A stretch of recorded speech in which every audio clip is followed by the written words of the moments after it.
Yeah, boy, it's April 29th, and it's episode 72, and this is the Fantasy Football Auctioneer. I'm your host, Uncle Buckets. The Fantasy Football Auctioneer is the official podcast of the FantasyFootballAuction.com, the internet's only website dedicated to fantasy football auctions. You can find us on Facebook at facebook.com/FantasyFootballAuctioneer, or follow us on Twitter and Instagram. We are at Fantasy Auction. We've got a great show for you tonight. Tonight we're taking a look at wide receivers and tight end rankings. I know it's early, but we're going through all the different football positions. Notice how I did that, Slim. The boys have posted at least their top 12 on wide receiver and tight ends, and we're going to break it all down for you tonight. Of course, the experts, they're here as always. He's knee-deep organizing our new fantasy league. Slim, how you doing tonight? I'm doing good. Yeah. I'm anxious to talk about some wide receivers. A little less so to talk about tight ends, but it's always good to start talking about rankings, though. Yeah, well, and I was hoping you were going to jump into the dynasty. The full IDP dynasty, I think, is going to make the draft quite intriguing. How do you rank those guys in there? Here's my rationale. I wanted to make it, like running an actual team. And Blister, I know he's not quite as keen on the defensive players, and I knew there might be some backlash. And I'm actually on the fence. When I was doing it, I think I got carried away, and I just was really like setting it up, like, oh yeah, let's have 50 guys in the roster and this and that and whatever, and just. There's so many options to set everything up, and then Blister sent me an email and kind of talked me off the ledge and kind of made me thinking, I'm second-guessing everything, and I don't know what to do. Well, I don't, by all means, Slim, I know whatever you run will be first rate, no doubt about it. I know that our concern going in, your first concern when you're running a dynasty was getting a dozen guys that would be, dedicated to this and stick it out. Or stick it out. Well, my thing is, though, I think the 12 guys that we have would be capable of, and I thought about it. I'm like, okay, I know that it's a lot of task to run a full defensive squad and everything, and 11 guys, but I just was like, yeah, the 12 guys that we have, they know their shit. Sorry, but they'd be totally capable of doing it. So I don't know. Maybe what do you think, their host? Well, I don't know. I mean, I think it's going to be interesting. You're right. It's like you're running a full franchise, right? So it's that's interesting. That's why I even put the taxi squad, because I thought, that can be like your your practice squad, or your if you get guys IR'd or you draft some rookies you don't know, you can just stash them there and move guys around and do this and that. I don't know. We'll see. Well, I haven't fully gone through the Constitution and rules yet, so I just thought it might be interesting banter, seeing as a couple weeks ago we had Dave on and Vincent on and talking some Dynasty. Is the big guy back yet? Kind of, sort of. No. Anyways, that's all right. We'll just carry on. I was going to say something about the Kings and him and I, and we just pushed the Flyers to now going Game 7, so it's looking good for the hockey draft. But we might just get her going, Slim. So if I was going to say you guys, but I can't even say you guys. So Slim, if you're ready, then I'm ready. Let's cock the hammer. It's time for action. So like I said before, we got a lot of information tonight on wide receivers and tight ends. So if you missed last week's episode, head on back to our website or iTunes or wherever you get your podcasts. Last week we broke down the quarterback and the running back position. It was a huge episode, almost an hour and a half of player ranking goodness. So make sure you nuggets. There was a lot of nuggets on there actually. We said it was going to be a short. We said it was going to be a short podcast, and it ended up being the longest one in, I don't know, at least 6 months. So we'll see what we're going to do tonight. So anyways, tonight we're going to talk wide receivers and tight ends. So both Slim and Blister have updated their rankings on our site. So you head over to our site, thefantasyfootballauction.com/player-rankings, or just click on the player rankings on the top. And you can see all three of us have our player rankings up and the composite averages on each of the different positions. So you can check that out there. Tonight we're going to take a look at the wide receiver and tight ends. So we'll break down the wide receivers first, see what the big guy says. He's not sure what happened. That's all right, Slim. Let's carry on. Anyway, Slim, let's take a look at your wide receivers here first. We'll go through your top 12. I know you've listed, I think, up to about 25. Let's take a 30, look at the top 30. whatever. Yeah, I can't remember. 30, yep. We'll just run through your top 12 like we did with the running backs and quarterbacks last week. So it's been pretty consistent across the board here. Calvin Johnson at 1, A.J. Green at 2, Josh Gordon 3, Demaryius Thomas at 4. You've got Des Bryant at 5. At 6, it's Julio Jones. 7, Antonio Brown. 8, Brandon Marshall. Number 9 is Alshon Jeffrey. Number 10, Pierre Garçon. 11 is Jordy Nelson. And rounding out your top 12 is VJax. So when you're going through your rankings, Slim, what were some of the things you were thinking about with regards to this top 12? Well, first thing that jumps out, I didn't want to put Calvin Johnson at 1, but I was too scared not to. Yeah, I know that's the thing. You don't want to be like everybody else, but yeah, exactly. Everyone has Calvin Johnson at 1 all the time. It's like Jimmy Graham is the number 1 tight end. Everyone always has him. I mean, it's a little different at the tight end position. It's a little harder to find a true number 1. There's a lot more guys at the wide receiver position that could be a number 1, but I don't know. I mean, it's a crapshoot. I think if you get any of the top 5, you're laughing. So, but yeah, I don't know. Other than that, I think the top 3 are probably fairly consistent in some regard. Most people will have 3 out of the 5 the same. Then where it starts to get a little different, I think maybe, I don't know, I might have Julio Jones ranked a little higher than some people. I think he's going to come back fine from his injury, and I expect big things from him, so that doesn't worry me so much. Maybe I have Antonio Brown a little bit higher than some people, but I love the way he finished last year. I think he's going to be a PPR beast this year. I think Pittsburgh's going to address the wide receiver position in the draft to maybe help out the offense, which can benefit Brown even more. And then someone like Vincent Jackson, I debated about putting him in the top 12, but I still think he's got quite a bit left in the tank. I know the quarterback position in Tampa is a little bit up in the air, but I like what he brings, and again, I think that they're going to address the wide receiver position early in the draft to help, and that'll help out Vincent Jackson as well. So yeah, I don't know. That's about how my top 12 shakes down. Jordy Nelson, another guy, got him for a steal last year. When he was healthy, I think he was easily in wide receiver 1. He would have finished the season that way. So I look for him. I don't expect him to miss as many games this year, so I think he's breaks into the top 12 this year. All right. Like I said, I agree with you too. I didn't want to put Calvin Johnson at 1, but how do you not? Despite whatever and everything, and you don't seem too worried about the moves they're making at wide receiver right now affecting him in a negative way. Who, in Detroit? In Detroit, yeah. Not really. I mean, I don't think Golden Tate is gonna get huge quantities of pass, targets and things like that. I think he's going to fare very well, but we talked about it a couple pods ago. To me, Calvin Johnson, it doesn't matter who's covering him. He's still going to get his fair share of looks. Stafford's going to force it in there, whether he's double or triple teamed. Now, I think he could maybe still, the benefit is he might see less double and triple coverage and maybe a little bit more single coverage, which would be stupid if they did that, but that could happen.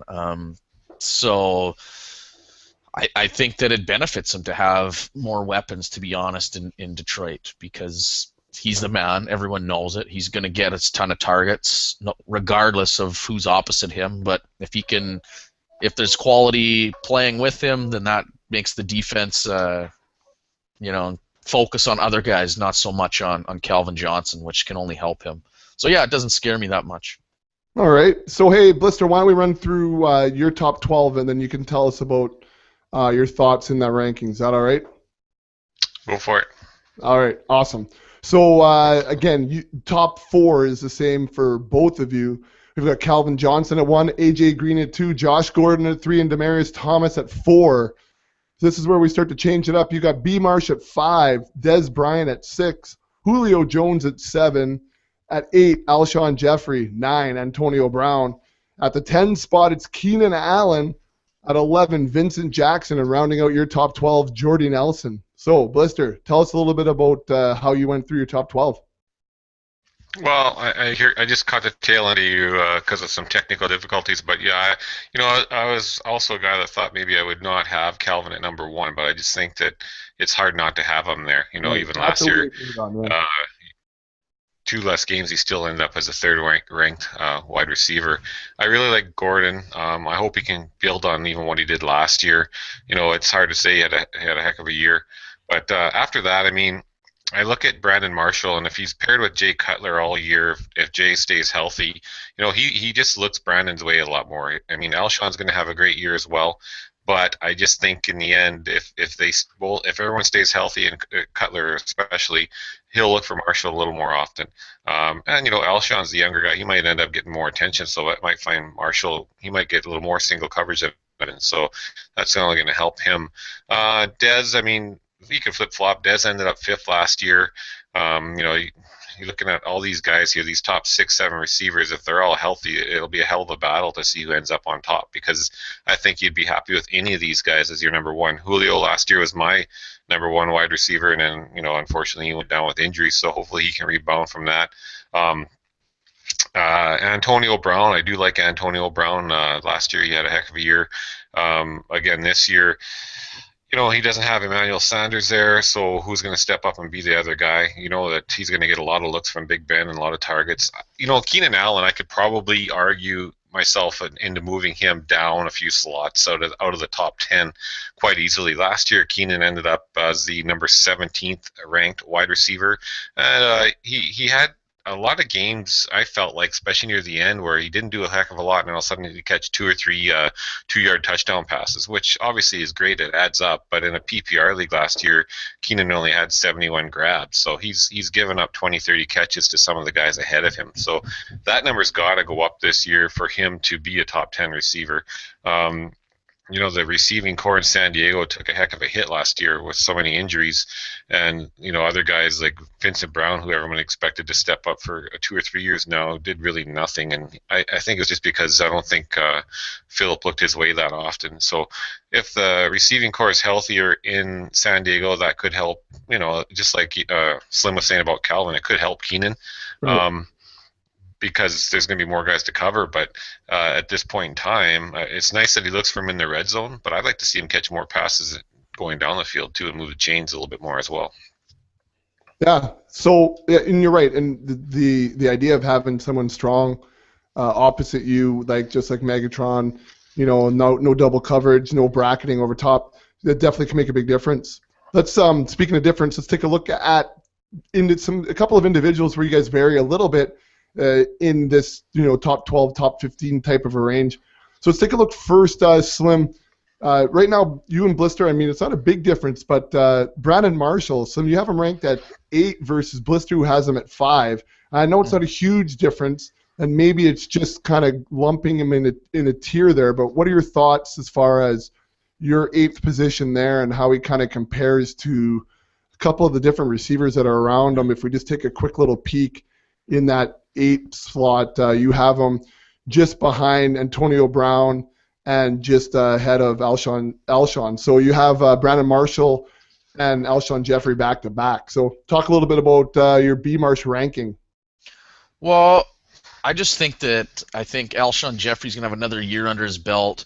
He's, a phenomenal wide receiver in his own right. I just think those two are going to be battling with each other for targets and catches. And I mean, I just don't know how many balls there are to go around, quite frankly. It's kind of, I remember we had this debate a little bit. I think we had JJ on last year when we talked about wide receivers closer to, when you would have been doing fantasy drafts, and we kind of had this discussion with Julio Jones and Roddy White, how they kind of, they fight with each other a little bit for targets. There's only so many passes that can go around, and we've seen it one game, Alshon Jeffrey has a massive game and Marshall doesn't really do anything. Well, then the next game Marshall has a big game and Jeffrey doesn't do that much, and it kind of flip-flops, and it's just the nature of the beast. There's only so many passes Cutler's going to complete, and you've got two really awesome guys, fighting for looks, and it's unfortunate. I owned Brandon Marshall last year in one of our PPR leagues, and he was solid. He had some awesome games, and then he had some games where he only caught 4 passes. But that's just how it's going to be, and that's why I kind of have them a little lower, and I got them back to back. But they're both still top 10 receivers in my mind. I think they both still score over 10 touchdowns, which is, that's what you want from your top wide receivers, and I think they both still catch probably 80 balls, so that's still a good thing.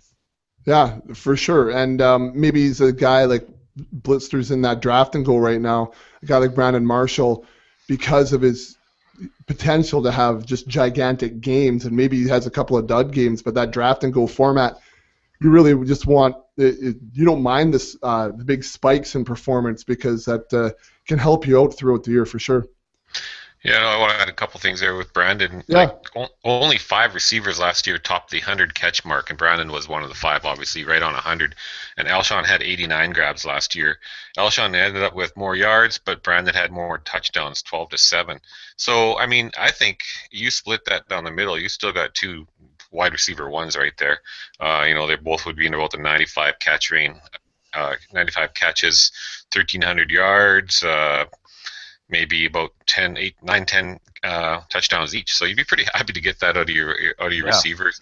And I think, the guy that after those 2 and Forte, there's really, those are the 3 guys that you obviously want to have on Chicago. Bennett was so inconsistent last year, and I really don't know. I wouldn't shy away from grabbing either one of these guys, and I'm sure you'll see in pretty much everyone's draft of any type of format, whether it's PPR or however many teams are in the league. Sorry, these guys are going to get scooped up pretty darn quick. They're both good. They both should be gone well before the second round is over, obviously. Well, and I look back at some of our projections from last year, and of course, Slim, you had Alshon Jeffrey as a breakout player, which I don't think was much of a long shot in the preseason, but it sure turned out to be, a great call if you did pick him up somewhere for a good value in your auction draft. It would have panned out for you. Yeah, he would have been a steal. We saw in lots of mocks that we were doing, he was consistently around, $4 or $5 or something like that. And this year, inflation this year, you're probably going to have to pay, if you wanted to grab both those guys, you're probably going to be paying $90 probably for the 2 of them. $40-$45 each, I would think. Yeah, I would think so. Yeah. But it's one of those things, just like we talked about with Julio and Roddy White. You could run that tandem. Yeah. I don't know if if it's a big strategy, but you definitely could. If you're looking at dollar values for a pair of receivers in the league, there's probably not a pair of receivers in the league off the same team that are going to bring down as many dollars as those 2. Even right. Demarius and Wes, you're probably going to pay $40-$45 for Demarius, but you're probably going to get Wes for 18 or 20, maybe less if there's concussion problems. So you look at different situations like that. You don't really have a lot of teams that have 2 studs like that are going to cost you a lot of money to buy in this year's auction, but a couple nice options to have. Well, let's move on to another team that does have a couple of big upside guys, and it's been some movement there with the Redskins. Let's take a look at Pierre Garçon. Slim, you've got him ranked at 10 to Blister's 15, so Blister doesn't even have him in the as a top 12 wide receiver right now, and he better do better than that, Blister, because we have him in Dynasty. But I'm just saying. Anyways, Slim, talk to us about maybe how Pierre Garçon fits into that same tier as Brandon Marshall, or is that kind of where the line's starting to be drawn in your thoughts? Because we talk about tiers all the time, right? So we can put these guys as rankings, but I know in your head, just like I am, it's like these 3 or 4 guys kind of all lumped together, and I could put them 7, 8, 9, or 8, 9, 7, or whatever it is. So go ahead. Yeah, as far as tiering, I think there's probably about 5, 6. You could even argue maybe 7. Yeah, I would say 5, 6 guys that fit in that top tier. You get your Calvin Johnsons, Green, Gordon, Thomas, Bryant. Maybe that's your first tier. I think all 5 of those guys are capable.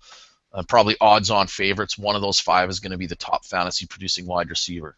Now, does that mean that Julio Jones or Brandon Marshall or Antonio Brown or Jeffrey can't do it. No, they could do it too. But I just think the odds are a little less that they would do it. And Julio Jones to me is right on the bubble. He's on the cusp, and maybe we'll see how he comes back from that injury. He could be the top wideout too. And then we start getting into Marshall and Bryant. Marshall and Jeffrey. And I think Garcon kind of fits under those guys. To me, he's with Keenan Allen, Vincent Jackson. If you look at Garcon's stats from last year, he only had 2 games where he had single-digit targets. Everything else was double digits. That's better than Marshall. That's better than a lot of wide receivers. Just about all of them. So, I mean, the volume is there. It's a matter of, okay, he's got to find the end zone more to be one of those top guys. And I think hopefully now with a healthy quarterback and a decent wide receiver playing opposite him with D-Jax, and they got a decent third wide receiver in Andre Roberts, I think that the offense is going to change quite a bit here, and I'm hoping now that it can be a little more explosive, and hopefully they score some more touchdowns, and he's the beneficiary here. And I love a guy that gets that many targets, and if the offense is going to be that much better, hopefully he's getting the end zone more. So, Slim, I just pulled out some stats here. Pierre Garcon led the league in targets at 182. Yeah. I mean, one up on Andre Johnson, who we'll talk to next. But, yeah, huge. And, I mean, even if you look down the list of the guys we just talked about with Alshon and Brandon Marshall, they were still right up in that top 10, top 12 range as far as targets as a duo. So, are you worried about the targets with Deshaun Jackson in Washington now? Not terribly.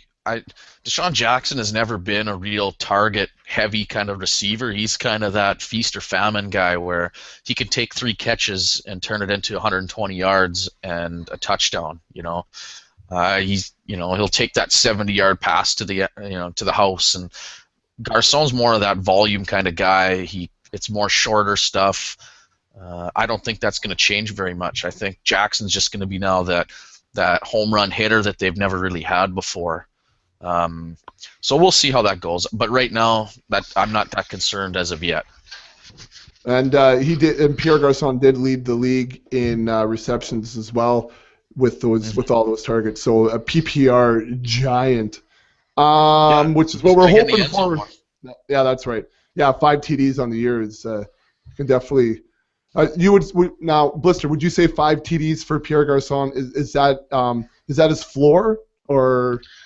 I would think so. I think he can do better than that. When you get that many targets and that many chances, it's surprising he never got into the end zone more. He actually finished up 11th ranked in PPR last year, and D-Jax was actually 12th. So you got 2 quality receivers, like you said, right there in Washington now. You got to hope that there's more chemistry with RG3 and Pierre Garcon. I mean, they showed it right from the get-go. So hopefully that bodes well in his favor. And like Sim says, in the past, anyways, D-Jax has kind of been that guy that can bust a couple big ones and all of a sudden have 100 yards and a score or 2. So, I hope that it only helps Pierre, because like we grabbed him and Antonio Brown as our top 2 receivers in a PPR dynasty that we're still in the midst of drafting in right now. So I'm not too disappointed even with D-Jax going there. Obviously, you would have felt a little better about it if he wasn't there. But at the end of the day, you've still got a good receiver. He has good chemistry with the quarterback, and I think that's pretty important going forward. So we'll see what happens. So why rank him out of the top? Why rank him out of the top 12, Blister? You have him ranked at 15 right now, Pierre Garcon. Well, I said I do think that it's going to factor a bit in there. I mean, I could see his overall targets going down and his overall catches going down a bit, but his touchdowns could go up, so it could balance him out. And like I said, in a standard format, he finished, I think, 13th last year, Garcon, and he didn't have a guy there to compete with. So that's why I have him down a little bit lower this year. I think that, I mean, if he's a top 10 or top 15, overall in fantasy, you might be looking at half a point per game difference, or a point at the most, which, that's not going to lose you a championship. Going from 1st to 15th is going to be a bit of a difference, but 10th to 15th or 12th to 15th or anything in that range, look at, for example, last year in PPR format, 10th ranked receiver was Andre Johnson. He averaged 17.5 points a game. 15th ranked was Anquan Bolden at just over 15, so almost 2 points a game from 10th to 15th. And that's not. I think you could take all those names in a hat and pull one out at a time, and you're not going to be too far off. There's not a lot. That's what those tiers come down to. Right? We talked about that. I won't have that put together for the draft kit again. But when you tier your receivers, if you look at your number one guy, Josh Gordon, was averaging 22.5 points per game, down to 15 at 15. That's a significant difference. 7 points a week you're giving up. But if it's only one or less, or in that ballpark, it's not the end of the world. So he could be 15th. He could end up inside the top 10. It's going to be. We'll wait and see. Well, and I was just going to mention, because you were bringing up the idea of the average per game. Let's just make sure that we're careful on that average per game, because we look at it. Aaron Rodgers and his inflated average yards per or points per game, and if you look at the peaks and valleys that are involved in running him and the headaches that could involve, is having him, as your top quarterback, and how much money you're going to spend on him. So I think for the more novice listener, just to make sure that you're looking at all the stats and not some of those more big generic-y type of things. Take a look at their actual breakdown per game a little bit more closely than you would the average per game. It can make a big difference, and especially save you some money as far as value, because some of those guys that you're playing against are just going to be looking at total points or average per game, and they're not actually going to look at some of those smaller details. So I'd fire. That's right, because you could get a guy like Gordon was great, but you could get a receiver who blows up one week, or you think back to maybe the last 2 or 3 opening games for the Dallas Cowboys, where their third string receiver comes in and he has the game of his career, and then you don't hear from him again ever in his career. But you look at those big games and those long dry spells, that kills you. Nothing more frustrating than those guys that show up and then don't show up again for 5 weeks afterwards. You want a guy that's going to put you points on the board every week. And roughly, if you're running in a standard league with starting 10 players, a couple running backs, 3 receivers, tight end, kicker, yada yada, quarterback, you want to, if you can get to that 100-point range every week, that is something that is probably going to win you more games than you're going to lose. Every once in a while, like last year in Slim's pool, there's some huge numbers put up, but if you can get above 100 or around 100, you're going to be in the hunt every week. And probably, I don't know, Slim probably has a better grasp, but the total points prize that you give out in your pool, you'd probably have to be around that, probably have it average just over 100, I would think, to be in the running for that, wouldn't you, Slim? Well, like you said, last year there was so many big games that I can't remember what the average. The average is probably a little bit higher, but yeah, you're right. And this is obviously going to be different for every pool, but in a standard kind of league, this was non-PPR. 100 points usually. I agree. It puts you in the hunt every week, anyways. Oh, for sure. You've got a good shot of winning. 120. You got to be pretty unlucky almost to lose. Just you're going up against a couple guys that probably blew up if they, if you lose with 120 points. Jamal Charles. Sorry. So, but that's a good point. Well, I wish I could have scored 100 points in the final, Slim, but we'll leave it at that. Me too. Well, you would have destroyed me if you scored 100. That was the first final ever. Holy man, 2 eggs. What, the 7 and the 8 seed, hey? Yeah, that's true too. Beauty. Anyways, that's why you got to stay with it, and it's it's a long haul. It's a marathon, not a sprint, boys. So just staying with wide receivers, let's just take a look at one more where you guys have a fairly big split. We'll take a look at Andre Johnson just because it segues well with the targets we've been talking about with Garcon. Slim, you've got Andre at 23, so he's a very low-end wide receiver 2 right now. That compared to Blister, who has him at 13, a newly updated rank there. Slim, talk to us about 23 with Andre Johnson despite all those targets. Well, his biggest thing for me is just the quarterback position. It's going to be very up in the air as to who's throwing him the ball. Clowney can't throw the football? Oh, Uh, sorry. maybe he Sorry. can. Yeah, maybe they need him to. I don't think he has the work ethic to Yeah, the work ethic, right? learn the playbook. We'll see. They just say Yeah. just put your hand in the dirt and run to the quarterback. But that's He's pretty all easy. the talk in sports right now. I think he's going to buy the LA Clippers. I'm not sure. Sorry, leave that alone. Sorry, Yeah. go Slim. Andre Johnson, go on. But yeah, like the quarterbacks, there's right now on the roster is Case Keenum, Ryan Fitzpatrick, and TJ Yates. Woo! Excuse me. Nobody that really makes you feel very confident. And one could argue that Matt Schaub, he didn't have a very good year last year, and the quarterback position was a mess for the Texans as well last year. But you look at his stats the last 3 seasons. Andre Johnson has 11 touchdowns. That's not really making me feel very good either. The last 2 years, he's had tons of targets. He's caught over 100 balls the last 2 seasons, had over 1,400 yards. He actually got close to 1,600 yards in 2012. But, I mean, some of those years, like 2012, that offense was a lot more prolific. Last year it struggled a little bit, and he still did all right. I'll give him that. But, you look at he had 5 touchdowns. They came in 2 games. Everything else was goose eggs, and that's not that doesn't give me much confidence as a fantasy owner. Later on in the season, he had 6 receptions in week 17, 4 in week 16, 4 in 15. Week 14, he blew up. He had 21 targets, 13 receptions, but that was against Jacksonville.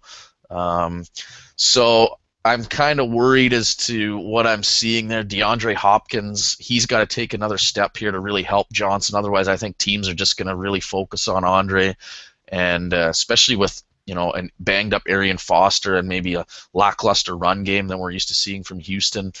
I just think we're in for maybe a down year for Andre Johnson, and the quarterback position really is scaring me right now. And he could bounce back and he could see a ton of volume like he kind of did last year, but I think we're kind of nearing the end of the Andre Johnson era here. He's 32 right now. This could be the twilight here, and you might be wanting to kind of sell high if you can right now. All right, so Blister, how about you? You have Andre Johnson ranked actually quite a bit higher than Slim does. Talk to us about Andre Johnson. Can you hear me? I can hear you now. Does this work? Okay, I had a stupid thing. Anyways, Slim has some great points. I kind of felt that same way about him for about the last 2 years, and he continues to be, like last year he finished as a 10th ranked wide receiver. Still had, what did he end up with here? 109 catches.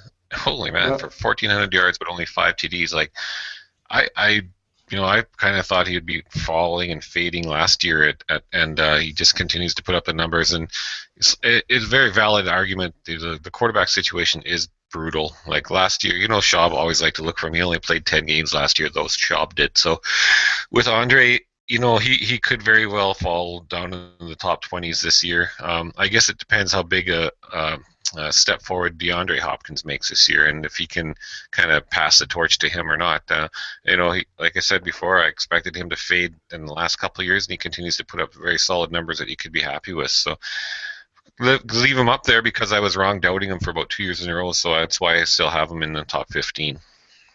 Well, and I just want to throw it out there, just taking a quick look at his game log.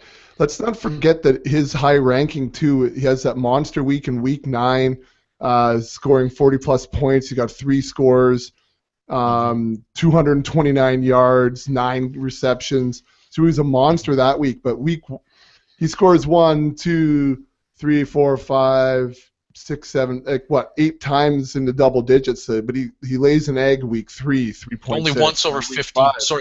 And only twice over 15 points. Yeah, that's right. But there's 3.6, 3.9, 3.6, 1.8 in week 15. Boy, that would have killed you in the semifinals. So those types of things. Just to keep alert, not necessarily the average points per game, but the actual points per game. So, but just Just a little stat there. Well, Just found and even if you look at his yards, And- like and average PP receiving yards are gone down the last 4 years. He's down under 13 yards per reception. Like that for him was, he was 15.5, 14.1, 14.9, 14.3, and then he goes to 12.9. All of a sudden, bang. I don't know if that's age or the quarterback situation, the offense in general, but I mean, it's not a good trend that we're seeing. And Probably I'm a on a little bit site of right now, FantasyData.com. Man, I've never seen it before. I don't know if you guys have seen it before. I'm going to give him a shout out right here because this is good stuff, sortable, very, very good stuff. FantasyData.com. I'll give him a free shout out. I'm giving it to him right now. One time only. One time only. Anyways, it's officially just earned a bookmark, and I don't bookmark very much. Anyways, I'm just doing it on your recommendation. I'm not even looking at it right now. It just was sick. Like I just stumbled on it, and you click on receptions, boom, target, boom, boom. It was good. Good. Anyways, we don't keep all those metrics on there because we just talk auction, but it's nice to have the data in your background when you're trying to set up those tiers. And speaking of information that we provide you, don't forget about the draft kit. We have the early bird special on there. Check out the website. It's thefantasyfootballauction.com/draft kit, and you can see all the information there. We even give you a sneak peek of what we offered last year. I don't know, 8 or 10 pages or so you can take a little look at what we're offering this year. In the works right now is a multimedia version of the draft kit with embedded.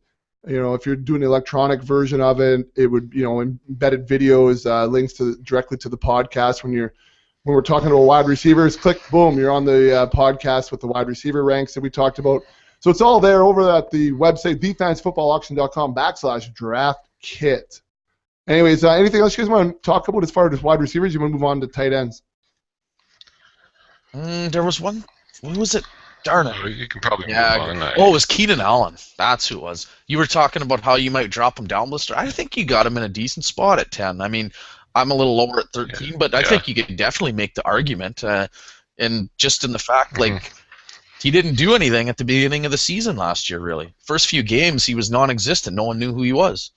And then all of a sudden he came on and boom, and then, like you said, the receiving core got depleted at the end of the year, and he kind of took a dive because teams started double and tripling him, and I mean, shoot, and that's a rookie. Yeah.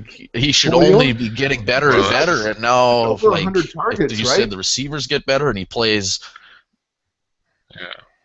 I was going to say, just over 100 targets the first week, 0 targets. Second week, 3, then 1, then 6, then 9. He didn't play week 1, I don't think. Yeah. He only played 15 games. But, yeah, I mean, he had a lot of, especially from week 14 on, 3 catches, 2 catches, 3 catches, 5, 2 in the wild card, 6 in the divisional.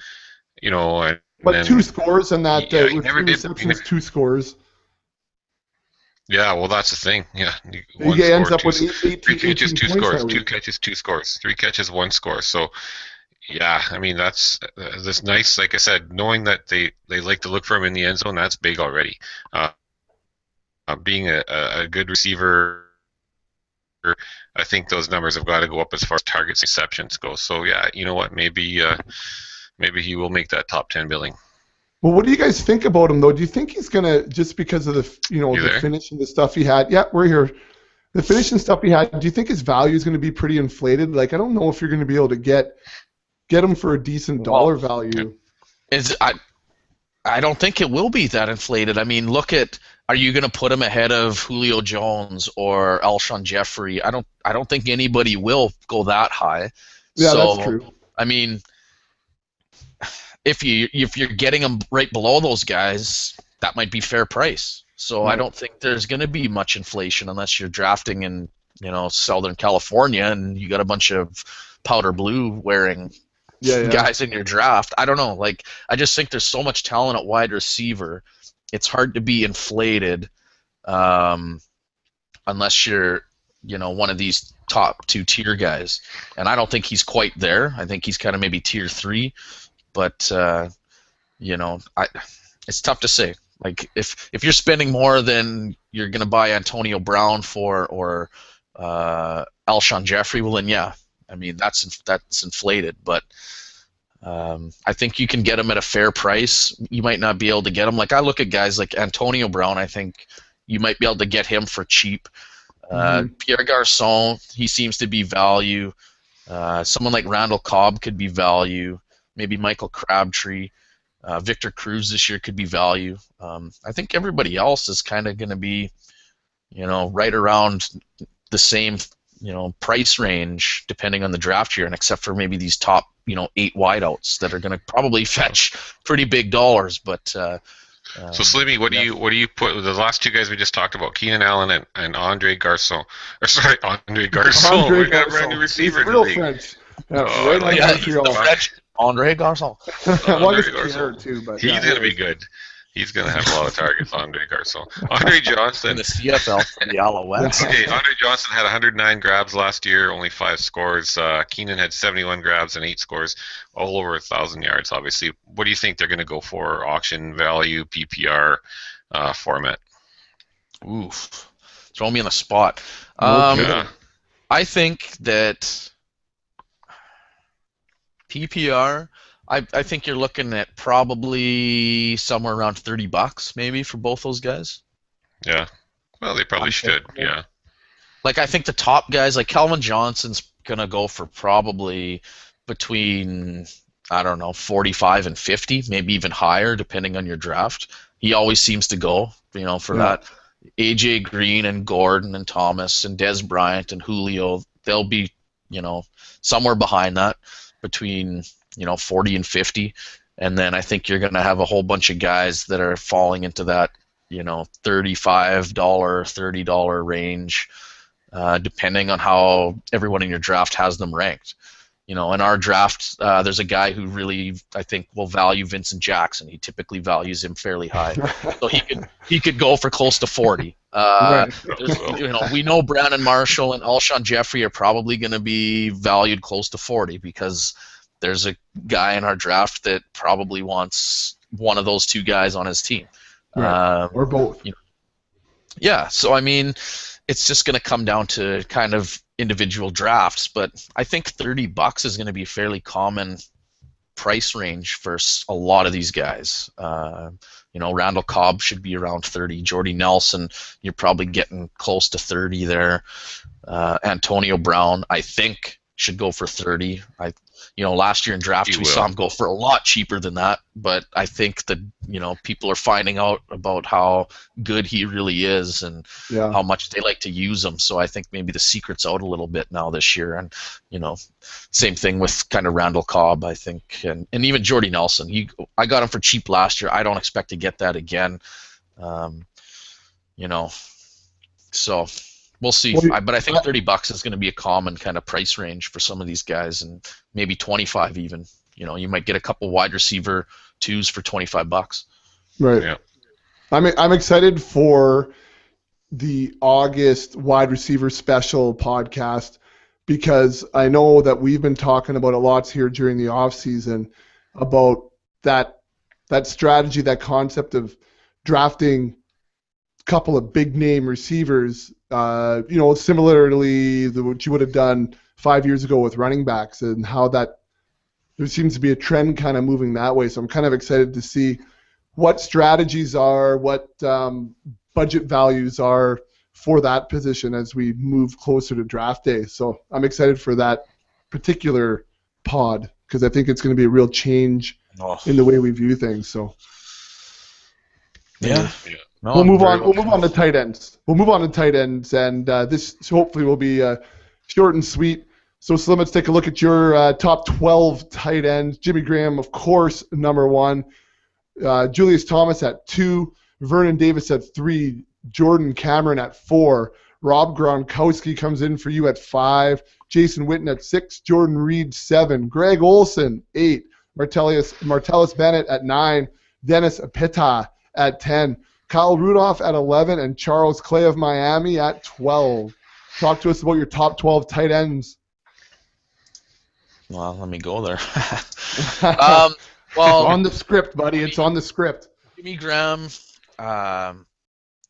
he's everybody's consensus number 1. I don't think there's any argument there. Julius Thomas, I think now what we've seen, he might not get it in volume, but he's such a red zone target that he can score 2-3 touchdowns in a game for you and have monster weeks. And there was a stretch there last year where he was pretty much guaranteed a touchdown every game, which I'll take that for my tight end all day. So I have him as number 2. I've got Gronk dropped a little bit lower, and I know we'll talk about it a little later, so maybe I'll kind of save that. And again, it's just the injury. I'm not sure what's going to happen there yet. And, I like Jordan Cameron. I think he's ready for a breakout, especially if depending on who's behind under center. And I like Vernon Davis. A lot of people were down on him last year. I think maybe I was not quite as down as a lot of people, and some people might say it was because I'm a Niners fan, but I just thought that he could really bounce back if you looked at some of the numbers that he'd had in previous seasons. And I think because he's developed some chemistry with Kaepernick, which is why I have him in my top 5 right now. And then after that, we got Mr. Consistent, Jason Witten, and I think Jordan Reed's ready for a breakout. He showed some great things as a youngster, and he's only going to continue to develop, and this offense is poised, I think, for a big leap forward this year with the passing game, with the personnel that they've added and everything. And other than that, I think you got some kind of less than flashy kind of guys. You start getting into Olsen and Bennett and Pitta, Kyle Rudolph. They're a little inconsistent. They're not going to rack up huge yardage. You hope that they maybe catch a score here and there, but they're fairly consistent in the sense that they're going to get you maybe 3 or 4 catches a game, and maybe a touchdown every couple weeks.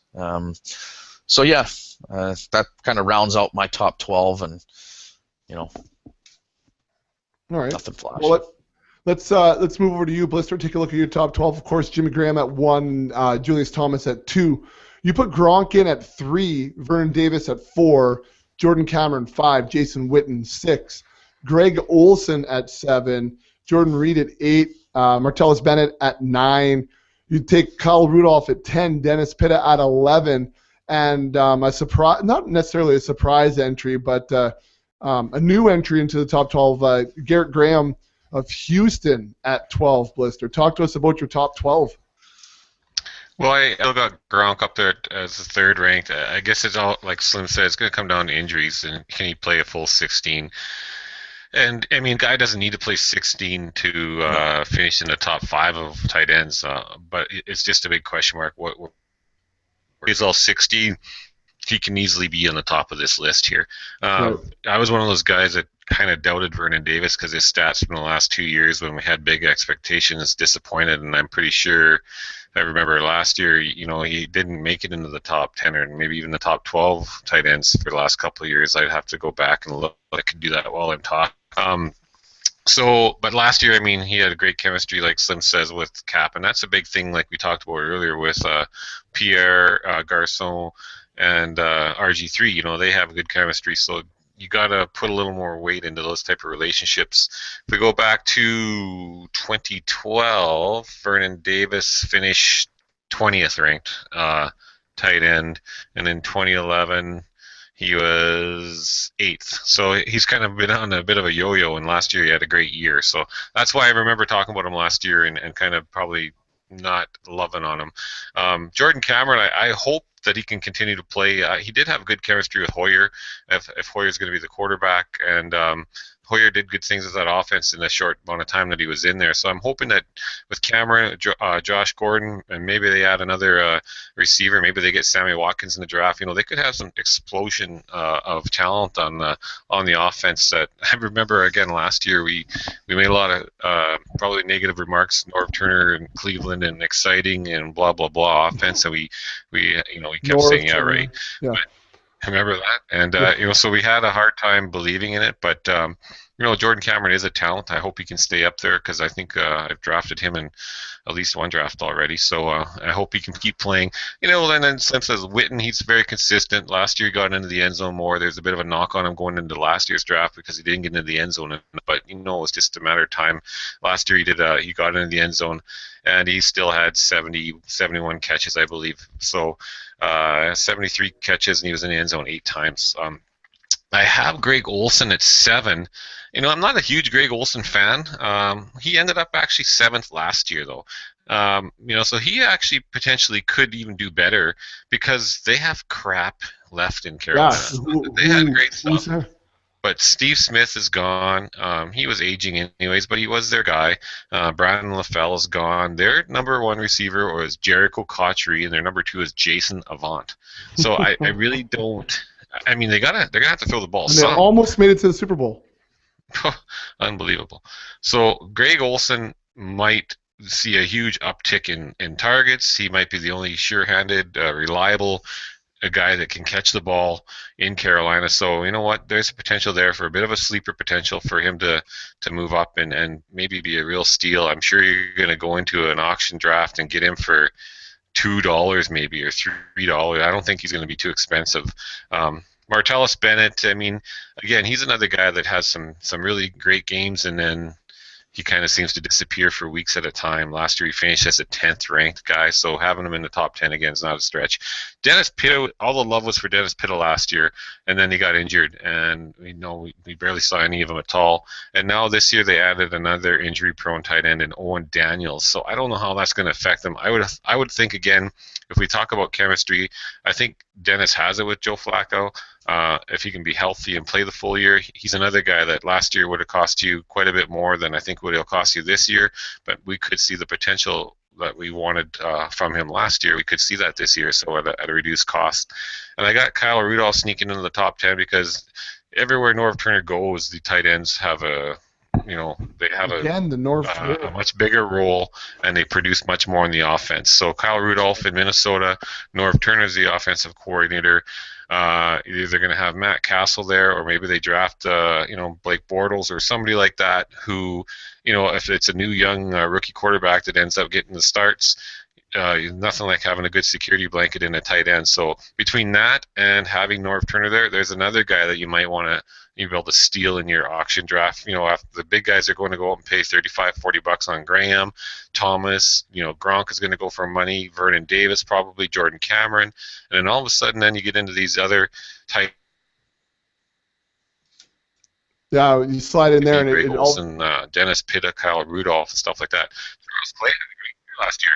Charles Clay ended up 8th last year, and I'm having a hard time. I got him here at 13, and we don't have to go any further than that. Well, I got to talk about Garrett Graham, but if you look around, there's not a lot out there right now with expert rankings breaking down PPR and breaking down ranking too many players. But I guess the only other place I was looking at when I was looking at stuff was on CBS, and nobody had Charles Clay ranked as high as I do or any of us do, and I don't understand why. I mean, there's no mention of Dustin Keller playing.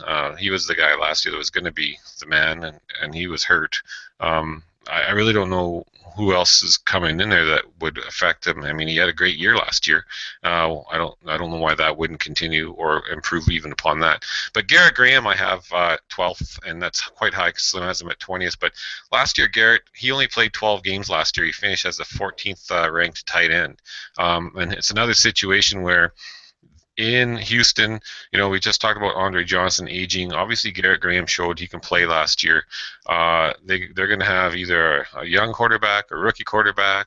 Who knows? But they don't have a lot of real offensive, not a real juggernaut on offense. They could be looking at a lot of screens or dump offs and stuff. So I think if Garrett Graham was able to finish as the 14th ranked tight end last year, and only playing in 12 games. I think if you add a few more games into this guy, I think he can easily finish 2 spots ahead where I have him now, probably even better than that. So he's another sneaky play. I think that you can, we talked before about really you could grab a few tight ends if you're not going to pay for the big bucks. And I did an article last year on, and I think this year is an even better example where you could really, you could grab a few of these tight ends or more and play a different one each week with matchups and really have put up as good a numbers as a Julius Thomas or a Jimmy Graham at the end of the year. Some of theyese guys are really talented, and they're not that far off.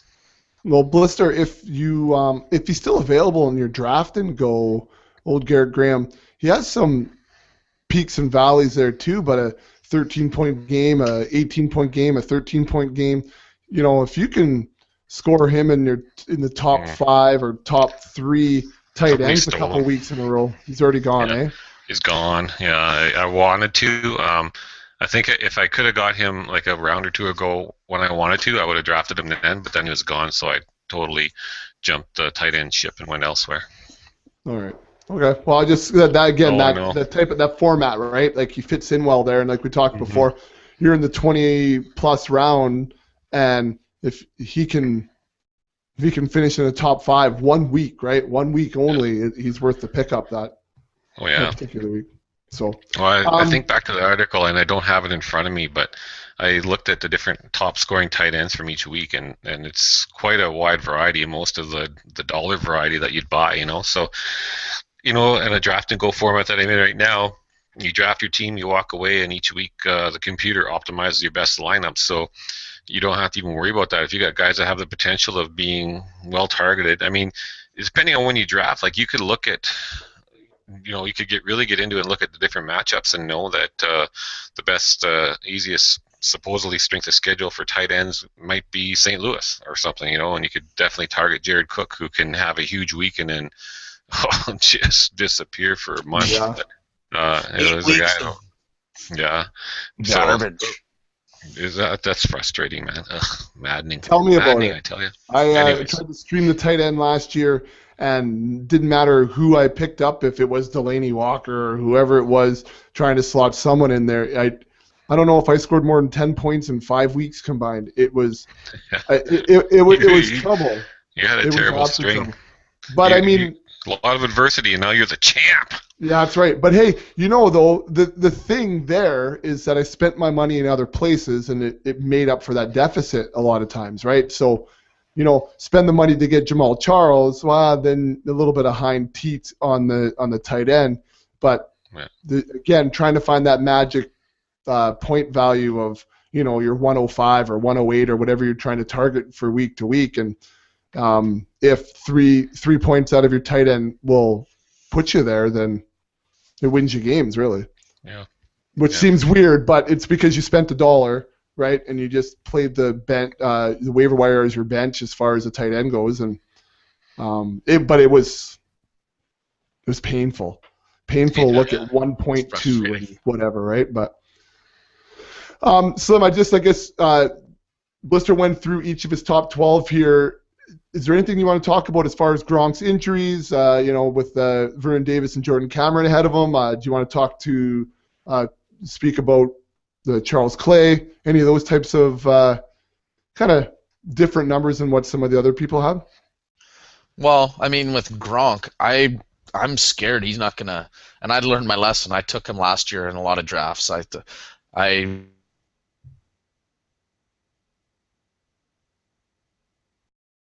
Yeah, no? Yeah, he's kind of gone. So we took him in a couple of drafts, apparently, Blister. But how did that go for him? Well, I mean, Slim was right there. What did he lose in the championship to you? Gronk was a gamble last year. If it pays off, you got a steal last year, because you really weren't sure what you're going to get out of Gronk last year. But I think his injury history goes a lot farther than his pro career, too. So, I mean, there's the guy nowadays. You want to get him if the price is right, like any player, I guess. But he's got such a potential to be such a stud every week if he's playing, And they're still going to spend money on him, right? I hear Slimmy. You there, Slim? Yeah, sorry. Was I? Oh, that's all right. You're talking about you took Gronk in a few drafts last year. That's when we last heard from you. Oh, sorry. For a few minutes. Yeah, this internet. I don't know if it's what it keeps just even whatever. Anyway, so yeah, I took him in a few drafts. I think that you're gonna just be. He's got the type of injury where he can miss just about the whole season, and I think that he's probably set to at least miss the first 4 weeks. I bet you they pop him, just like they did last year, and there you go. There's 6 weeks gone, and I still think he could make the top 5 coming back from that, but missing those amount of games and then add in his injury history and everything like that, and I just think it's going to be a real risk to try and get him for probably what some people in the draft. I know last year I was guilty. I thought he was going to play a lot of games. I rolled the dice and paid $17 for him in one auction. turned out to be a big mistake. Thankfully, Julius Thomas bailed me out a little bit, but yeah, I'm not going to do that this year. I kind of learned my lesson. If I could get him for $5 or under $10, I might think about doing that. But I don't know. If I got to go over $10 to get Gronk, there's no way I'm touching him this year for that. And you're not going to get him for less than $10. I mean, let's be honest. On name value alone. No, you're right. Maybe on name value, but I think if people are might smart, get bid up. Yeah. Well, I mean, I'm going to try and bid him up. That's for sure. I want somebody to get stuck with him. But who knows? You might see a lot of guys get scared off, and once he gets to about $7 or $8, you might see guys get scared and say, you know what, I don't want to get stuck with this guy. I'm stopping bidding, and maybe you get him for $8 or $9.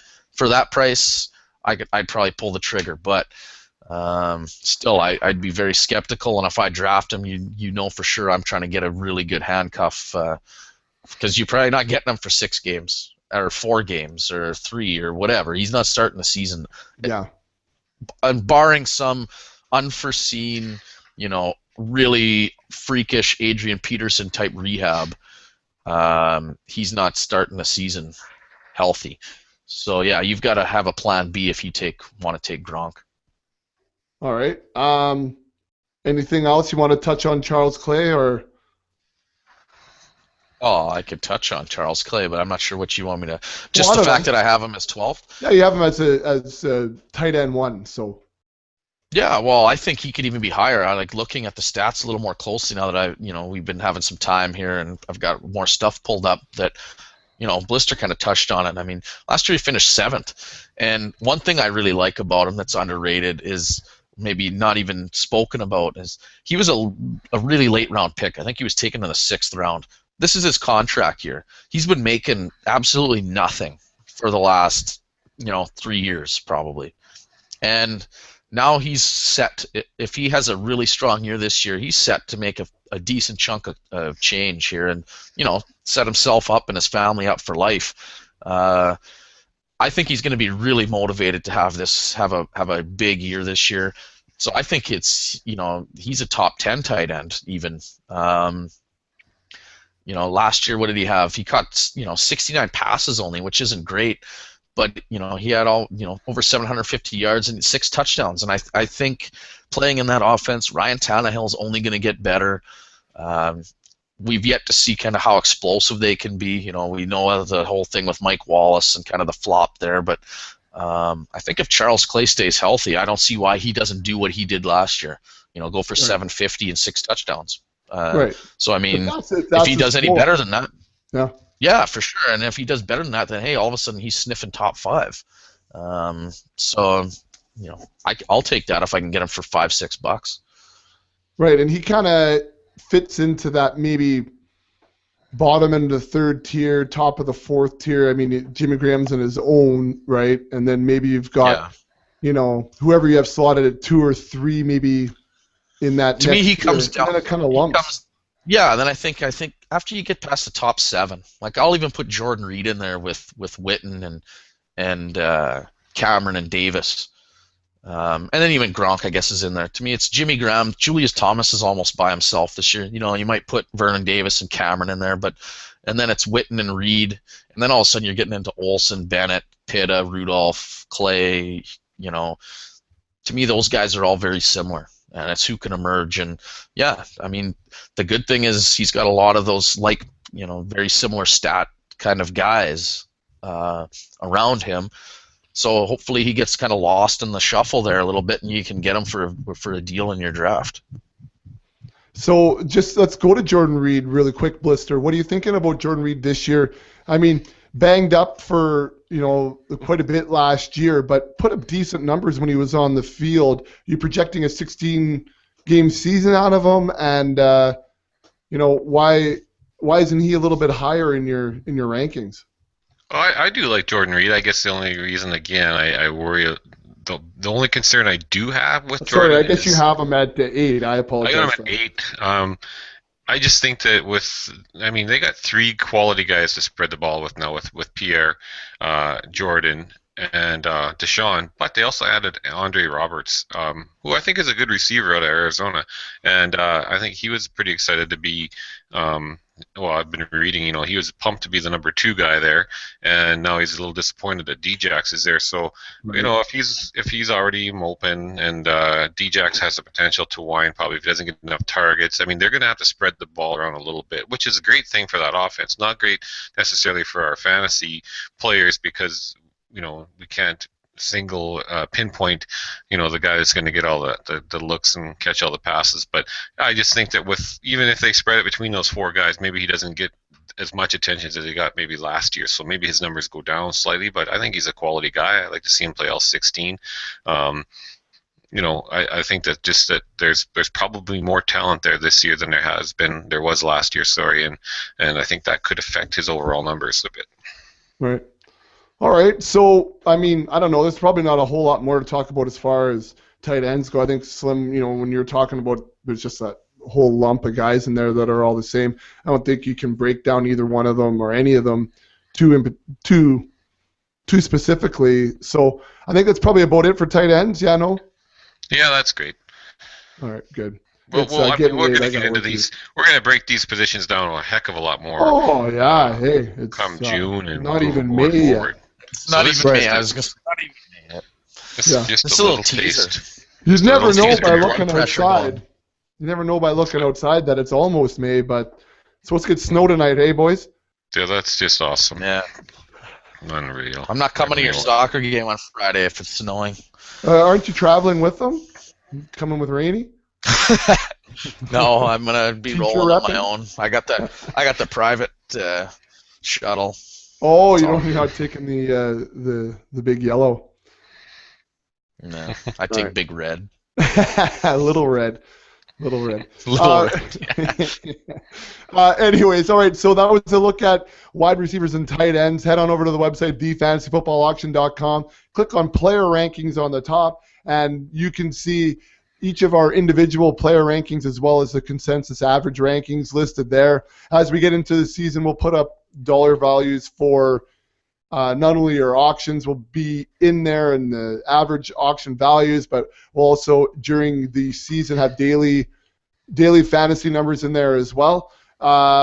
Make sure you're heading over to the website to check out the draft kit as well. We have the early bird special on, get it for 50% off. You can take a sneak peek and see what you missed out on last year.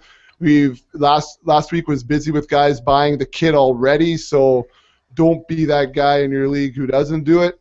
And follow us on Twitter at Fantasy Auction. Go to Facebook /FantasyFootballAuctioneer. If you liked what you heard or you didn't like what you heard, give us a little feedback on iTunes as well. Let us know what you think so we can move this in the right direction for everyone out there. So guys, I'm heading off to the Lakehead tomorrow by myself, Blister. So I won't see you guys until the weekend. And everybody else, I'll see you when it's springtime in the Rockies.